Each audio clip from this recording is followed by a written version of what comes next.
Kashmir. March 10, 2013, Tibetans stand together in joy and sorrow.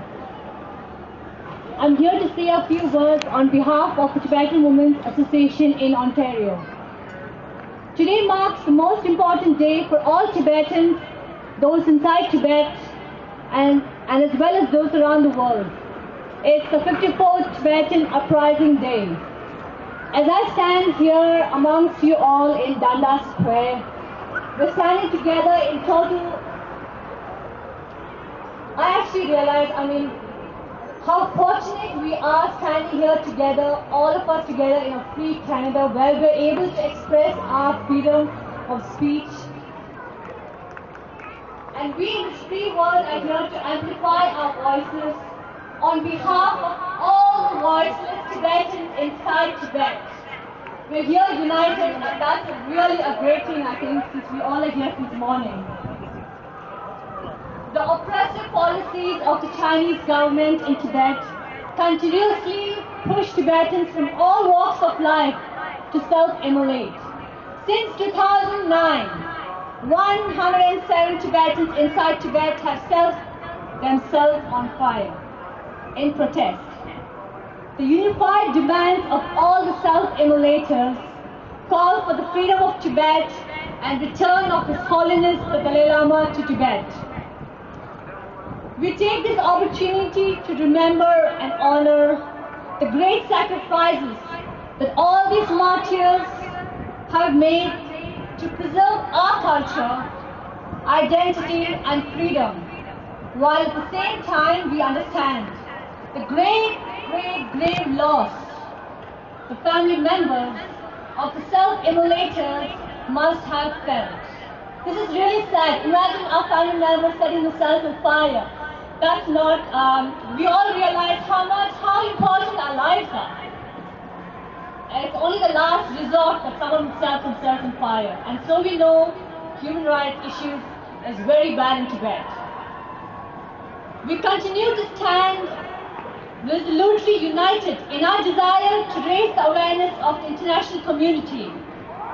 We want the world to hear and see the crimes being committed against Tibetans solely for speaking their minds. We want China to abide by globally recognized principles of basic human rights and freedom for the people in Tibet, while urging all the Tibet support groups, parliaments, and all related organizations to intensify the voices for the cause of Tibet. We also like to urge the Canadian leaders to ensure that human rights and democratic freedoms are as important as trade in Canada's bilateral relationships with China. But at the same time, we like to thank Canada. Thank you, Canada. Thank you for giving us space here where we can speak our minds, where we can do what we want for our brothers and sisters in Tibet.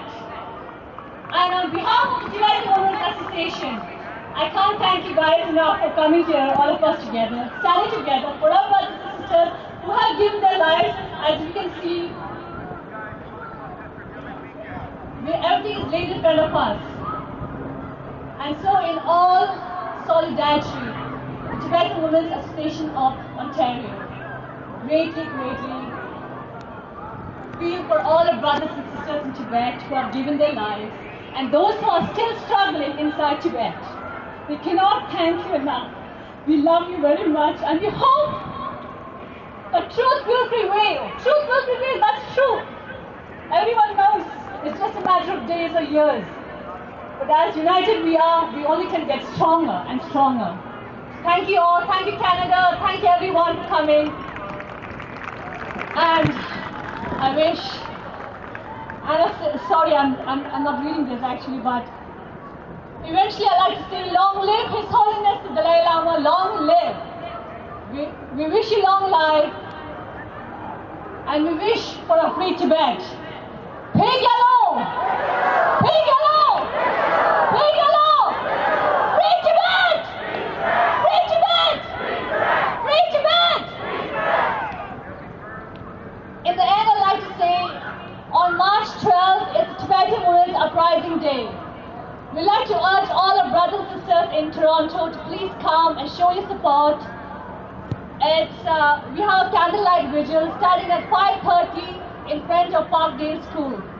We look forward to seeing you all again. Thank you very much. Thank you.